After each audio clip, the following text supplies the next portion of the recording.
கடவுளின் பாதுகாப்பை வேண்டி மன்றாடும் கீதங்கள். சங்கீதம் 63.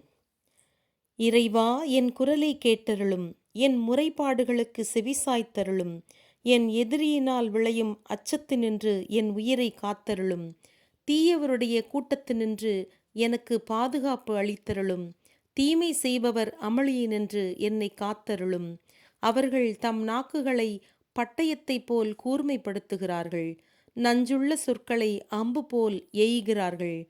பதுங்கிடங்களிலிருந்து கொண்டு மாசற்றவர்களை காயப்படுத்தவும் எவ்வச்சமும் இன்றி அவர்களை எதிர்பாராமல் வதைக்கவுமே இப்படி செய்கிறார்கள். தீமை செய்ய மன உறுதி கொள்கிறார்கள். மறைவாக கண்ணிகளை வைப்பதற்கு சதித்திட்டம் செய்கிறார்கள்.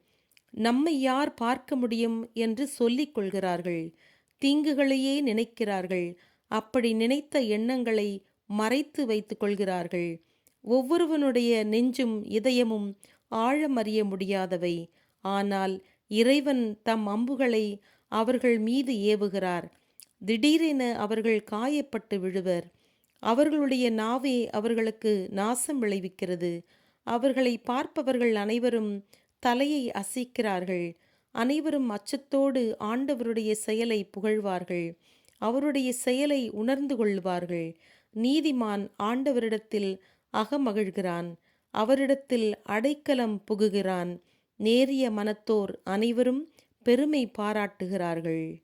ஆமென்.